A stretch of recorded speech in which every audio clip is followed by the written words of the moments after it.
मित्रांनो, तुमचं पुन्हा एकदा सुमिरित मराठी ह्या यूट्यूब चॅनेलवर स्वागत आहे.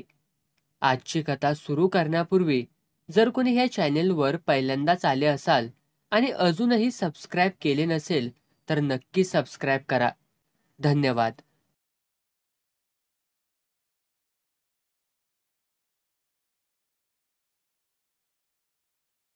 पाण्याची कळशी आडावनं घेऊन धुरपी घरी आली. तिचा नवरा बबन चप्पल घेऊनच बसला होता. तिच्या काय ध्यानातच आलं नाही. खेप रांजणात वतून दुसरी कळशी आणायला ती निघाली तसा नवरा वराडला. कुठं चाललीस पुन्हा? पाणी भरती की. सकाळी काय माझी आई येणार नाही भरायला.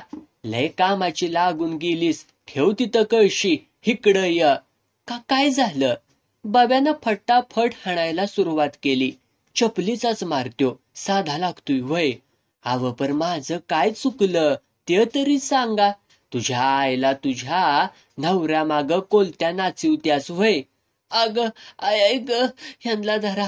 नका अव नकासा मारूसा. पार सुजस्तवर गाड्यानं बायको हाणली. बायको बी तापड. तिथंच पवळीवरती डोसका आपटलं. माझी चूक माझ्या पदरात घाला. काय व चुकलं माझं? आडावरती काय असतंय सारखं सारखं तुझं? हातर देवा. राम राम राम राम. देवा काय भैरवा काय सुचलं र माझं? पाणी आणतीय गुन्हा वय माझा. आता म्हशीच्या लोडण्यानंच हाणीन बघ. त्या यशवंताबर काय गुलुगुलू बोलत होतीस गाडावर कवाशी? कोण म्हणलं? हिता असलो तरी सारं समजतंय मला. अग तुम्ही बायाले 53 टिकलीच्या मला गन लावायला बघत्यास वय. एवढं भोळ सांभायसा वय तुम्ही? वय भोळच हाय म्हणूनच पाण्याच्या निमतानं जाऊन त्या यशाबरोबर गुलुगुलू बोलत बसत्यास नव. कुणी तुमच्या कानात त्याल वतलंय? सांगणाराला आणा मोहर. आत्ता भैरवनाथाच्या पायरीवरली फुलं उचालती. शिनकळी करायला मी महारा मांगाची हाय डवऱ्याची हाय डवऱ्याची. माणसं जमली. त्या जात पंचायतीची दोघं चौघ. अरे काय भानगड हाय बबन? ही आमची टवळी रोज त्या यशवंताबर कानगुष्टी करत्या. तू बघितलंस का स्वतःच्या डोळ्यानं? बघणारी सांगत्या ती याच की. बघणारी काय बी सांगत्या ती. विश्वास ठेवणारस का तू? तशी कशी सांगत्याली? हीच जात तिरक्या चालीची हाय. शाणा हो बाबा. कुणी सांगितलंय तुला ह्य? दुसऱ्याचं ऐकून वागायला शान नाही खात मी. दुरुपा. तुझा खटला जात पंचायती मोहर मांड. चुगली लबाडी चिथावणी देणाऱ्या गुंडासनी विचारायला जात पंचायत शाबूत हाय म्हणावं. बबनला जात पंचायतीनं 50 वेळा विचारलं. बायकोचा संशय घेतोयस भडव्या? काय पुरावा आहे का तुझ्याजवळ? तसा असेल तर आमच्या मोहर ठेव. असला तरी मी सांगणार नाही. नको सांगूस. न्याय तुला नका असला तरी तुझ्या बायकोला हवाय की. तिनं तक्रार गुदरली काय? वय नाव सांग तुझं कान भरणाराच. सांगणार नाही. घरात घेऊन झोप त्याला. अरे तुमच्यासारख्या माणसांनी तर जातीची वाट लावल्या. धुरपा अशी मोहरय. सांग कहाणी तुझी. माझी काय बी चुकी नाही मायबापांनो. नवऱ्याच्या टाळक्यात कुणीतरी खूळ भरवलंय माझ्या. तुझा संशय ग कुणावर हाय? असून काय करतासा? तो मुर्दा कबूल होया पाहिजे की. कसा कबूल होत नाही बघतोच की आम्ही. सांग तू. ह्या वस्तीत सारी चांगली हाय ती. याकच खवचट हाय. तो दाताडा पांडा. कवा जाईन तवा आडावरती बसल्यालाच असतो या. शिळ काय घालतू? गाणी काय म्हणतू? मग त्याच्याबद्दल कामून तक्रार केली नाहीस? कुणी करायची? वस्तीवल्या कुठल्या बी बाईला इचरा. माझ्यावरती डोळाच हाय मुडद्याचा. पर मी म्हणतो तक्रार कामून नाही केलीस. यगडाव हाणलाय चपलीनं. वाटलं होईल सरळ. पण काल पुन्यांदा त्यानंच गरळ वकली असल. नवऱ्याच्या आरोपाबद्दल ग तुझं काय म्हणणं हाय? त्यानं देवाच्या दारात आरोप करावा. मी पायरीवलं फुल उचालतो. माझ्या पायात त्या देव माणसाला कशाला बदनाम करतोय? त्या पांड्याला बोलवार. बोलवून घ्या इकडं लवकर. पिल्याला पांडा आला की वालपाटत. हे पांड्या राम राम घाल आधी. राम राम. काय सेवा करू आपली? भडव्या खरं सांग. नाहीतर ही पंचायत जोड्यानं हाणीन तुला. का मी काय सांगू? ही दुरुपा बब्याची बायको. काल यशवंताबर बोलताना तू बघितलीस का? वय बघितली की. निवांत गळ्यात गळा घालून बसली होती. मोकळ्या जागेतल्या आडावर. हो हो, आडावर. तो यशवंत कुठाय? ए बाबा मोरया, काय म्हणतोय ह्यो? 8 दिवस झालं मी गावात नाही. नोकरी हुडकीत हिंडतोय गावोगाव. आई बहिणी वाणी सारी वस्ती मला. मी कसा असा वागन? काय र पांड्या, चोमडीच्या काल बघितलं म्हणतोयस नव? काल नाही, परवा परवा पण नाही. तेरवा बघा बघितला असेल कदाचित. पंचातला एक जण जुना बुड घेऊन उठला. कुत्र्यागत सडाकला पांडाला. लाव्या लाव्या करतुयास, चुगल्या करून घर पिटवतुयस, जीवच मारतो बघ तुला. थडा थडा बुटाचा मार बसला तसा पांडा खाली वाकला. पंचायती मोहर साष्टांग नमस्कार घालून म्हणला, चुकलं माझं भैरवनाथा, शपथ चुकलं बघा. अजून कुठं चुकलंय? दुर्पा घे ती चप्पल, हाण कान पाड गवसून. हा हाण. ए पोरा, पांड्याचा बाप कुठाय? बोलवा त्याला, बोलवून घ्या. म्हातारा लट लट कापत आला. अंगावर नुसत्या चिंध्या. पंचायतीनं काय इचरायच्या आतच जमिनीला हात लावून पाया पडत म्हणला, आय पांढरीला हात जोडून भीक मागतो मी. पोर चुकलं माझं, माफी करा आम्हासनी. हा पांड्या, आज चुगली केलीस हे कबूल हाय का तुला? वय देवा, कबूल हाय. भडव्या 12 रुपये दंड भर. पळ, दिवस मावळ्याच्या जात पंचायती मोहर दंड हजर झाला पाहिजे. वय सरकार, हे घ्या. दंडा एवढा पैसा आहे ती माझ्या खिशात.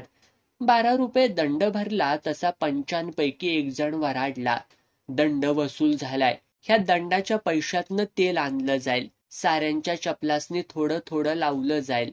तेल आलं. घरोघर चपलावनं फिरलं. पांड्याला दंड झाल्याची बातमी साऱ्यांच्या चुली पावतर पोहोचली. बबनकडं एक माणूस तेल घेऊन आला. तवा तो दारातच बसला होता. चप्पल कुठाय? त्याला लावायचंय. तशी त्याची बायको फनकाऱ्यानं म्हणली, त्याल चिपलीवरती कशाला घालतायसा? गरम करून कानात वता, कानात. काय बोलतोय बबन? नासका आंबा तोंडात खुपासल्या वाणी गबगार झाला. दिवाळी पंधरवड्यावरती आली. जयशानं सारं भांडवल जाऊन रुपये 700चा नफा आय मोहर ठेवला. 3 महिन्यांपूर्वी ठरवल्या परमानं हिशेब चुकता करतोय. 500 रुपये दुकानातला फायदा आणि हे वरचं 200 तुझ्या दिवाळीच्या पातळासाठी. न करल एका परीक्षा बघूस, देव तुला आयुष्य दिल. घे, ठेव तुला. तू तुझ्या वचनातनं मोकळा झालास. आता मला माझ्या वचनातनं पार पडू दे. नाही म्हणलं तरी जयशा हराकला. कमलचं येणं जाणं आता वाढल्यालं. तपकीरवाली म्हातारी बी जयशावरती, त्याच्या दुकानावरती भलतीच खुश झालेली. रिवाजा परमानं आईला घेऊन जयशा कमलीला बघायला गेला. तेव्हा म्हातारीचं तर डोळंच डबाबलं. पोरा, अरे माझ्याजवळ काय हाय द्यायला? एवढे नात आणि एखादं रुपये 500, शिवाय दारात लगीन करून देणार. साऱ्या वस्तीला शिरा भाताचं जेवण घालून. लय पुढचं बोललास बाबा. बस्त्याचं दोघांनी बघायचं. चालेल की. आणि हे बघ, लग्नासाठी कर्ज फिर्ज काढायचं नाही. तसा असेल तर आधीच सांग हो. लगीन झाल्यावर माझ्या तपकिरीचा समदा खर्च तुझ्याकडं. महिन्याची 10 रुपयांची तपकीर लागत्या मला. करीन जेवणासकट समदा खर्च माझा. आता जीवनच जा बाळा, लाग कामाला. अगं यशवदा, रीतीभातीनुसार पत्रिका काढून साऱ्यासनी कळव. लगीन लावणाऱ्या जंगमाला भेट. आता आपण दोघी बी अशा पोराठोरांनी नटायचं, सजायचं, का असं नाचत सुटायचं काम करत. हा, तुळशीच्या लग्नादिवशी लग्न लागली पाहिजे ती. तोच मुहूर्त धरायला सांग त्या आप्पा जंगमाला. तुम्ही म्हणाल तसं. दारात मांडव सजला. झाडून सारं पाहुणं रावळ आलं. असं लगीन कवा आज पावतर झालं नव्हतं. बँड खणाणत होता. रंगीत कपड्यांतली बँडवाली बघून माणसं कौतिक करत होती. शिरा भाताच्या घमघमाटानं सारे नादावले होते. बसायला घोडा होता. कपाळी चकाकत बाशिंग होतं. 3 करणे खणाणत होते. रेकॉर्ड वाजत होतं. 12 गावचे तक्षिमे मानानं आले होते. लग्नात त्यांचा मान. पुढं काय कमी जास्त झालं तर उभ्या आयुष्याची भिस्त त्यांच्यावरच. सांगोल्याचे इंगवले, जळगाव शिवथर बावरधानचे लगस, नागझरीचे चव्हाण, चिकुर्डीचे शिंदे, वीरचे माळवे, आबापुरीचे बाबर असे 12 गावचे 12 तक्षिमे लग्नात उठून दिसत होते. फाटक्या अंगाची डवरी लग्नाच्या निमतानं चांगली चुंगली धतुडं घालून फिरत होती. वस्तीवली सनई झांज कौतुकानं मांडवात वाजवली जात होती. काळ भैरवाकडे तोंड करून मांडव केल्याला, देवाच्या सावलीला सारं घडत असल्यालं. शहराचा वारा लागलेली देखणी कमली बघून आया बाया आलाबाला करत होत्या. पोराचं नसीब उघाडलं असं म्हणत होत्या. घडशी माळी गुरव समधी झाडून लग्नाला आल्याली. बामण दिसत नव्हता. डवऱ्याच्या लग्नात कोण त्यासनी विचारतय. सारी लग्न जंगमच लावायचा. 40 घातल्याला लुकडा जंगम स्पीकरवरनं बडबडत होता. नवरा नवरी आली. जैशानं गावातला प्रतिष्ठित माणूस म्हणून बुवाला पुढं केलं. 500 रुपये हुंडा दिला. लगीन समद म्हातारीकडं पोचलं. म्हातारी दागिन्यांचा डब्बाच घेऊन आली होती. मंगळसूत्र, बोरमाळ, एकदाणी, अंगठी, 2 बांगड्या. कमली दागिन्यानं सजली. नाही म्हणलं तरी जैशाचं डोळं समद वैभव बघून झळाळलं. गरीब गरीब म्हणत म्हातारीनं समदा खजिना जैशाच्या स्वाधीनच केला होता. माणसं आपापसात म्हणत होती, म्हातारीनं लय सोनं नाणं साठवलंय. मग सातारापासनं मुंबई पावतर फिरून आल्या नव्ह म्हातारी. काय नोकरी बिकरी करत होती की काय कुणान ठावं. छे, पांढरी फेक गाय घेऊन दत्ताच्या देवळा मोहर बसायची. जवळ गवताचा बहारा घेऊन. शेठ सावकार यायचं, पदरचं रुपये देऊन गोग्रास घ्यायचं. गाईला चारायचं. म्हातारीला पैसे बी मिळायचा आणि गायला चारा भेटायचा. पुन्हा वर दूध शिलकीत हायच की. त्या काळात दिसाचं रुपये 50 कमवीत होती म्हातारी. हुशार, मूळचीच हुशार म्हातारी. जैशाचं जन्माचं कल्याण झालं. लगीन लागलं. 12 तक्षिम्यांना जोडीनं नमस्कार केला. नवऱ्यानं 7 आणि नवरीनं 5 असं 10 रुपये तक्षिम्यांच्या हातावरती कुकू लावून ठेवलं. नवरा नवरी म्हणली, ही गावची भाकरी, 10 रुपये तुम्ही खाल्लीसा. हितनं मोर समद प्रश्न आता तुम्ही सोडवायला पाहिजेत. तक्षिम्यांनी पर वचन देऊन आशीर्वाद दिला. पंक्ती बसल्या. शिरा चापायला माणसांनी सुरुवात केली. मांडवात नवरीला जवळच्या खोलीत नेलं. जेवायला घातलं. जैशाभोवती करवल्यांची मुरकंड पडली. नवरदेवाच्या ताटात जेवायला ज्योतो धडपडायला लागला. चुगली करणारा पांडा हितबी पिऊनच आल्याला. जैशाकडं कौतिकानं बघत होता. अरे पांडा, य बस, खा खा की रे 4 घास. अरे त्यो बाळू शिवा कुठाय, बोलवा की त्यासनी. साऱ्यासनी ताटात घेऊन जैशा जेवला. बाळू शिवाला म्हणला, अरे जोडींनो, आता 3ऱ्या दिवशी माझ्या लग्नाचा गोंधळ घालायला दोघांनी याचा. साथीदार हायती नव्ह. हायती तर या काठीवर येऊ. काय बिदागी असेल ते देऊनच टाकू की. छे छे, आपल्या माणसाकडनं पैसे काढायला आम्ही काय माराफिराट हाय व्हय. एक गिन्नी घेणार नाही. ही आट कबूल असली तर बोल, नक्की येऊ. बरं, पण मानाचा टोपी टावेल तरी घेशील का नाही, का तिथं बी आम्हाला खालीच बघायला लावणार. कमली नव्या घरात सून म्हणून आली. 2 म्हाताऱ्या यग झाल्या. पोरा बाळांत रमू लागल्या. 3रा दिवस उगावला. जैशा वरण्याला गेला. चांगला 200 रुपयांचं बकरं आणलं. गोंधळाला बकरं कापायचा बाबर समाजाचा रिवाज. वस्ती पुन्हा मवारली. सौताहून माणसं फटाफटा मदतीला आली. कोण कांदा चिरतोय, कोण लसूण सोलतोय, कोण चर पेटवतोय, कोण पाण्याची टिपाडं भरतोय. ठक्षा, बाबू, बबन, रद्दीवाला, शंकर्या ही समदे आली. जयसिंगराव लगीन लागलं, पण सोमरस काय आम्हाला भेटला नाही बघा. लग्नात बरं दिसत नाही. अरे आज रातीच्या मटणाला थोडी थोडी दे. तुमची तुम्ही आणा, प्या, पैसा माझ्याकडं. मग आम्ही तरी दुसरं काय म्हणतोय. हातावरती पैसे पडलं तशी सारी पळाली. घरामोरच्या अंगणात माणसांची गर्दी. चर पेटल्याला, मटण भात शिजत असल्याला. फाळीचं जळान, आंब्याचं तडातड जळत होतं. पोरीबाई धावत पळत होत्या. घरची कामं धामं सोडून आल्या होत्या. घरातलंच काम असल्यावाणी राबत होत्या. तेवढ्यात गुंडा आला. उठा जयसिंगराव, पंक्ती बसवून घेऊया. पहिल्या पंक्तीला तुम्ही बसा. तसं कसं, सारी जेवल्यावरती मग जीव. छे, उपास गोंधळ्यांचा तुमचा नाही. कमलाबाई बायकांच्या पंक्तीला बसल्याल्या, तुम्ही बापई गाड्यांच्या. अरे ते बुवा शंकरा ठक्षा कुठं खपली तर समधी, का गेली तर भट्टीवरती. जैशा हसला. तेवढ्यात सारी आलीच. हसत गप्पा मारत. जेवायला बसण्यापरास जेवायला वाढायची साऱ्यासनी हौस. ठक्षा म्हणलाच, जयसिंग आरामात बस तिथं खाटावर, आम्ही समद वाढायचं काम करतो. कुणी खराटा फिरवला तर कुणी ताडपदरी हातारली, कुणी पाणी दिलं, ताटवाट्या फिरल्या, नळकुटं खाया सारीच आसुसल्याली. गुंडानानं हुशार, तवंग तवंग एका बाजूला काढला.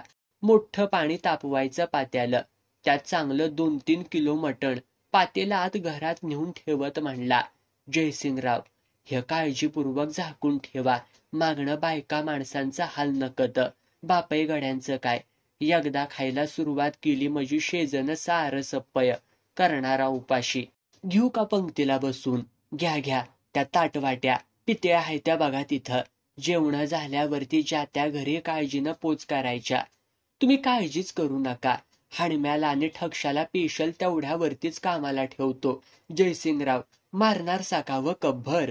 नक नक, नवी नवरी घरात आलिया, बरं दिसत नाही अशा टायमाला, पुन्हा बघू कधीतरी. पंक्ती बसल्या. वाढणाऱ्या परास खाणाराचीच घाय.